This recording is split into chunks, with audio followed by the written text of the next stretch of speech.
Mrs. Robinson, you're trying to seduce me, aren't you? The Graduate wasn't just a quirky, romantic drama. It was a cultural earthquake that exposed the cracks in America's picture-perfect suburbs. On screen, it looked polished and deliberate, but behind the scenes? Tempers flared, sets collapsed, and secrets piled up. Hidden casting feuds, risky stunts, and shocking rewrites shaped every frame. Today, we're uncovering 20 weird facts about The Graduate that no one told you. And wait until you hear the bonus fact. It changes everything you thought you knew about this movie. Stay with us. Dustin Hoffman was considered too ugly for the role. When Dustin Hoffman auditioned for The Graduate, he didn't look like Hollywood's idea of a leading man. Producers wanted someone polished, like Robert Redford. Hoffman was short, nervous, and, in his own words, looked like a Jewish boy from New York, not a California golden boy. Director Mike Nichols, however, saw something revolutionary. Awkwardness itself could be. What audiences didn't know was that executives fought tooth and nail against casting him, fearing he'd sink the film. Hoffman later admitted he felt humiliated during the screen tests, especially when paired with Catherine Ross, who seemed the picture of grace. But that dissonance was the point. Benjamin Braddock wasn't supposed to be perfect. He was supposed to feel out of place. In the end, Hoffman's so-called flaws became the film's greatest strength, reshaping what Hollywood thought a leading man could look like. Anne Bancroft was barely older than Dustin Hoffman. On screen, Mrs. Robinson feels like a world-weary, sophisticated older woman seducing a nervous young graduate. In reality, Anne Bancroft was only 36 at the time of filming, just 6 years older than Hoffman. The illusion of a vast age gap came from lighting tricks, costume design, and Bancroft's commanding presence. Nichols deliberately dressed her in dark, sleek outfits, while Hoffman wore pale, boyish clothing to exaggerate the contrast. But the truth is, Bancroft was still in her 30s, playing a character in her 40s. Audiences didn't know, and the press didn't dare emphasize it. The scandalous age gap was more about perception than reality. Bancroft later confessed she was astonished that people thought she was decades older. The role typecast her for years as the older woman, even though she was closer in age to Hoffman than the public believed. The famous leg shot almost didn't happen. One of the most iconic shots in cinema, Hoffman framed between Anne Bancroft's crossed leg, wasn't in the original shooting script. Nichols improvised it after days of struggling to make the seduction scene feel dynamic. The cameraman angled the shot so that Hoffman's nervous face lined up perfectly between Bancroft's knee and thigh. It was bold, suggestive, and instantly scandalous. But here's the kicker. That leg in the poster? It's not even Bancroft's. Because of scheduling conflicts, the production used a stand-in model's leg for the promotional images. Bancroft didn't even realize until much later that another woman's body was immortalized as her most famous asset. What audiences took as pure glamour was part accident, part marketing trick. The image became one of the most imitated in film history, cementing The Graduate as a visual provocation. Simon and Garfunkel didn't write Mrs. Robinson. For the film, the haunting folk ballads in The Graduate feel inseparable from the movie itself, but most of them weren't written for it. Mike Nichols had fallen in love with Simon and Garfunkel's sound and convinced them to let him use their existing songs, like The Sound of Silence. The duo hadn't actually written anything new, so Nichols asked for placeholders while editing. One was a rough sketch called Mrs. Roosevelt. Nichols loved it so much he begged them to adapt it into Mrs. Robinson. The irony? Paul Simon initially resisted, thinking it sounded too trivial, but Nichols persisted, shaping the lyrics into the film's most enduring anthem. The song, born out of compromise and reluctance, became a cultural landmark. It wasn't just background music, it was the voice of a generation caught between tradition and rebellion. The hotel scenes were purely psychological warfare.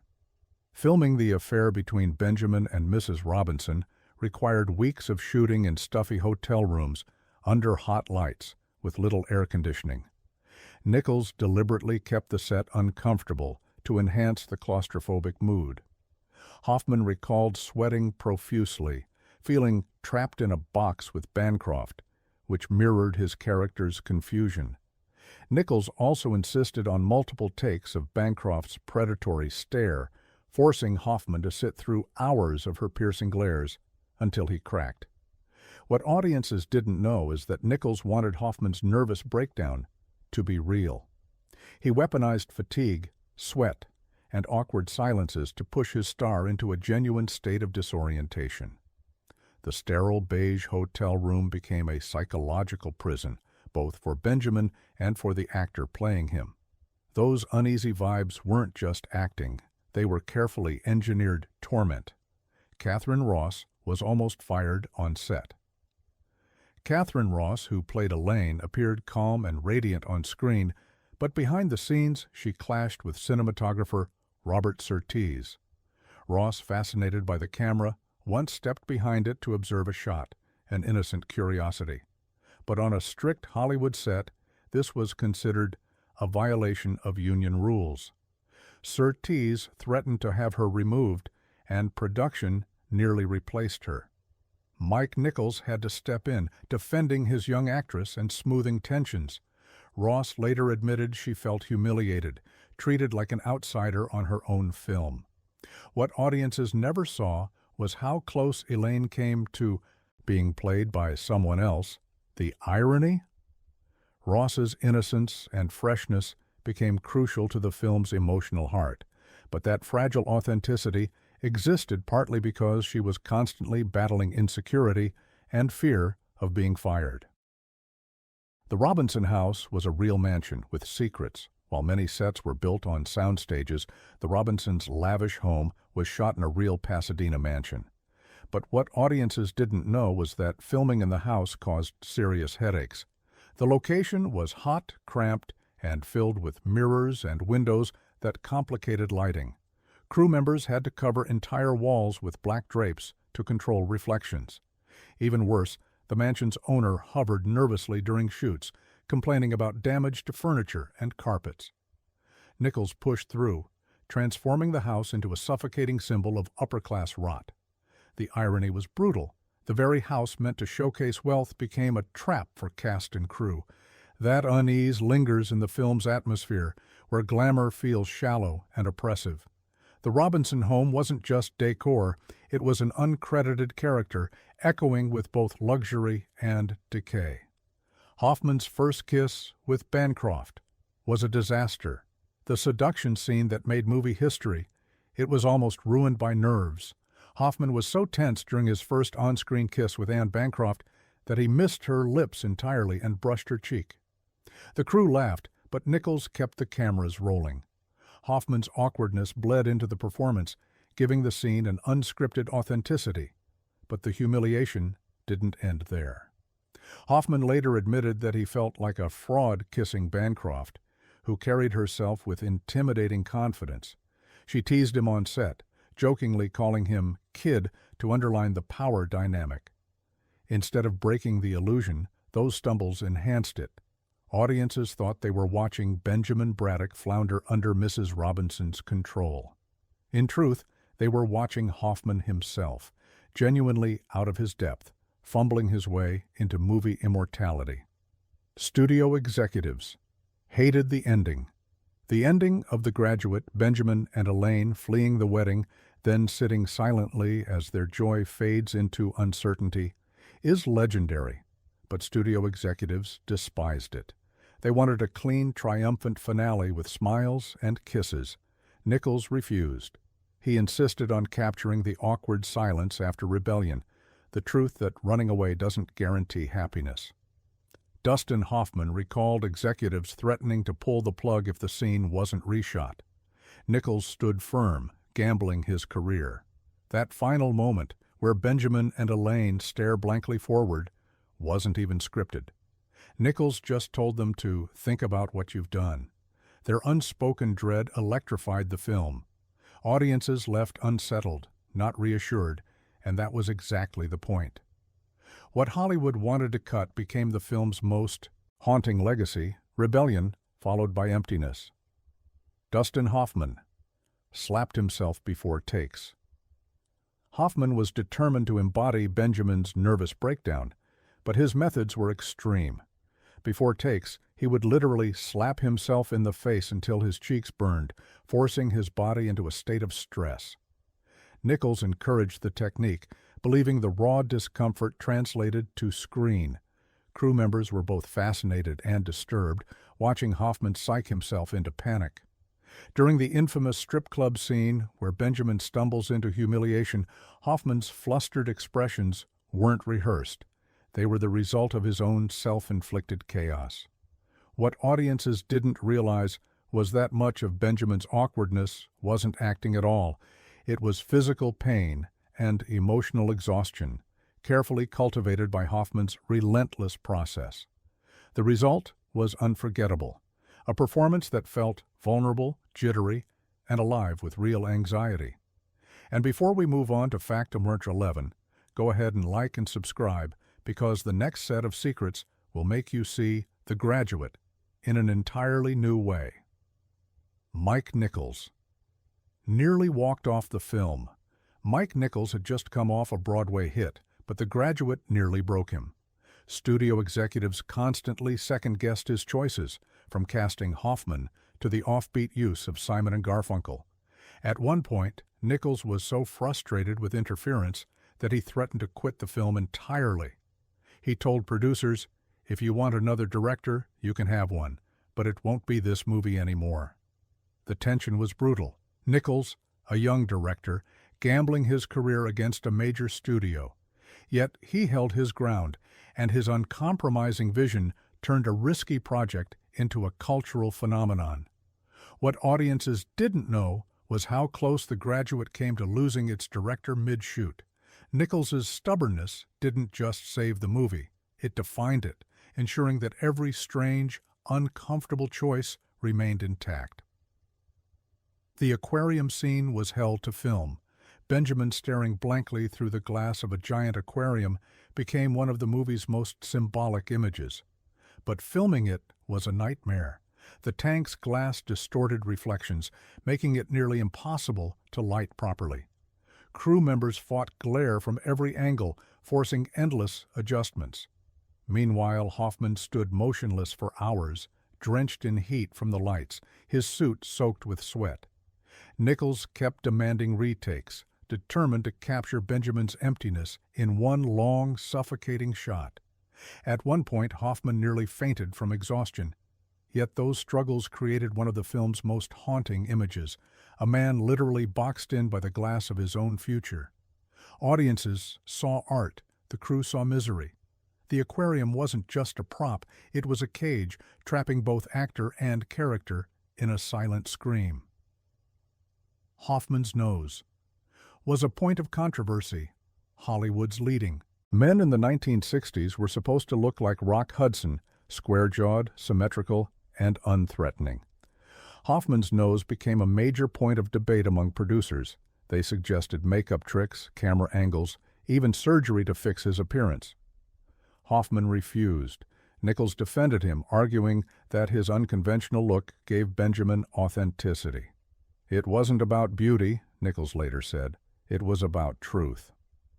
Ironically, what executives saw as a liability became one of the film's cultural shocks, an anti-hero who looked like a real young man. Hoffman's presence opened doors for actors who didn't fit the Hollywood mold. Yet behind the scenes, every close-up of his face came with whispered arguments about whether audiences would accept him. In the end, his so-called flaw helped redefine masculinity on screen, forever shifting Hollywood's standards of beauty. The church scene nearly caused a riot. The climactic wedding scene, where Benjamin bangs on the church glass screaming, "Elaine," was filmed in a real church in Laverne, California. But locals weren't thrilled. Residents complained about noise, blocked streets, and disruptions from the crew. During filming, angry neighbors actually gathered outside, shouting and banging on windows, forcing security to intervene.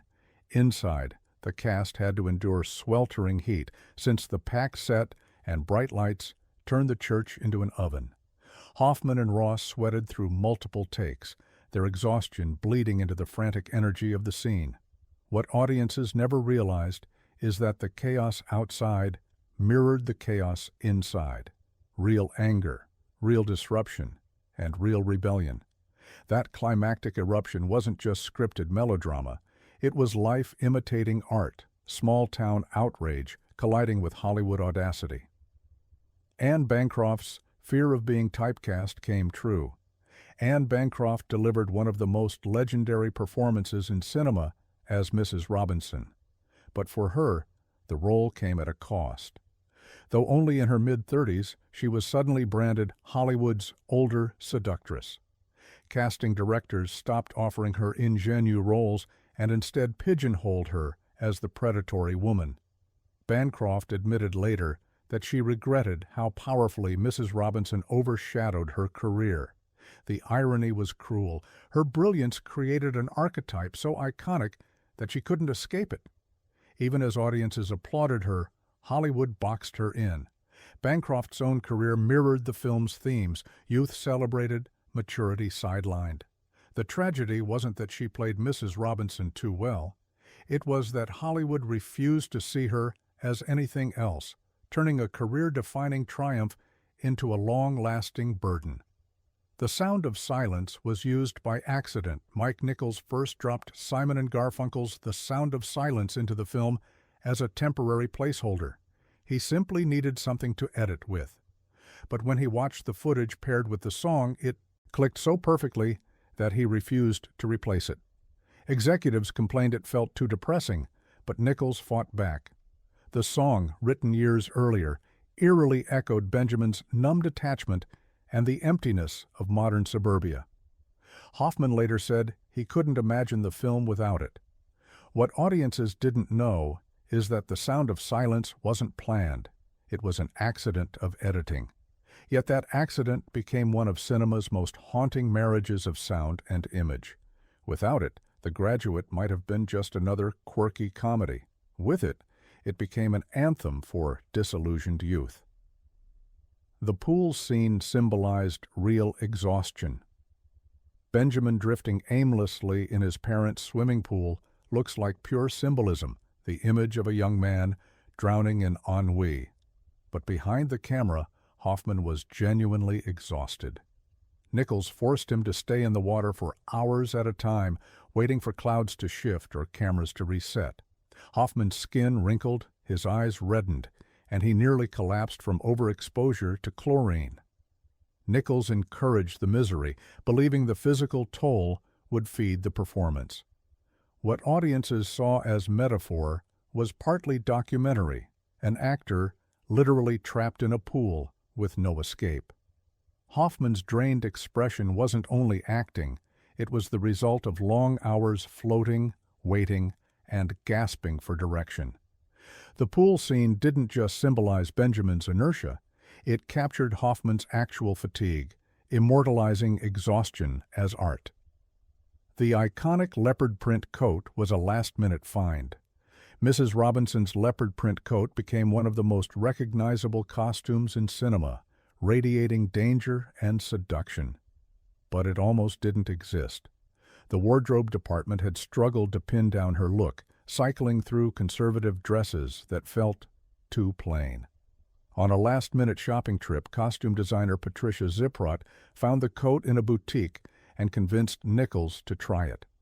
Anne Bancroft slipped it on, and suddenly Mrs. Robinson's entire persona crystallized. The coat's wild, predatory energy transformed her from housewife to huntress. What audiences didn't know was that this iconic costume wasn't carefully planned. It was a spontaneous discovery.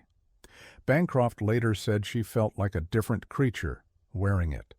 The coat wasn't just fabric, it was a character in itself, sealing Mrs. Robinson's legacy as Hollywood's ultimate femme fatale. Hoffman was terrified of the strip club scene. The humiliating strip club sequence, where Benjamin is reduced to a blushing fool, was torture for Hoffman. He had never been inside a real strip club and was paralyzed by embarrassment. Nichols exploited that discomfort, staging the scene in front of extras who heckled Hoffman mercilessly between takes. Hoffman begged Nichols to tone it down, but Nichols refused. "I want you to suffer," he told him. The result was raw, unpolished panic that no rehearsal could replicate. Hoffman's darting eyes, his frozen smile, his visible shame, they were all real. What audiences thought was carefully scripted humiliation was partly documentary of an actor's nightmare. The scene works because Hoffman wasn't pretending to be out of his depth. He actually was, and Nichols wouldn't let him escape. The film sparked a cultural panic. When The Graduate premiered, it wasn't just a hit, it was a scandal. Critics praised its artistry, but parents and moral guardians were horrified. Churches preached sermons about its corruption. Politicians denounced it as a symptom of youth rebellion. Some theaters even refused to show it, fearing protests. Yet for young audiences, the film became a rallying cry.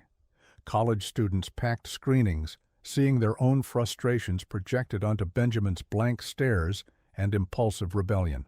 Nichols later said he received hate mail alongside fan letters, proof that the movie had struck a nerve. What audiences didn't know is that behind the glamour of its Oscar win was a storm of outrage. The Graduate wasn't just entertainment. It was a battle line in America's culture war, a film that forced a nation to look in the mirror. Bonus fact, Hoffman wasn't the first Benjamin. Here's the twist that even die-hard fans miss. Before Dustin Hoffman, The Graduate nearly starred as a musical. Nichols originally considered casting Charles Grodin or even Burt Ward, fresh off Batman. Robert Redford came closest to winning the role, but Nichols realized Redford was too perfect. He couldn't sell the insecurity. "Have you ever struck out with a girl?" Nichols asked him. Redford replied, "What do you mean?" That answer sealed his fate. Without that moment, Hoffman may never have been cast. Imagine The Graduate with a polished Redford, or worse, as a light-hearted musical. The awkwardness, the sweat, the neurotic unraveling, it all hinged on one director's gut instinct. The film we know was a razor-thin accident, shaped by a single casting gamble. The Graduate wasn't just a coming-of-age film, it was a rebellion against Hollywood's own rules. Ugliness over beauty, silence over dialogue, discomfort over polish. Behind every frame lay chaos, fights, accidents, humiliations, and last-minute miracles. What audiences saw was a comedy of seduction.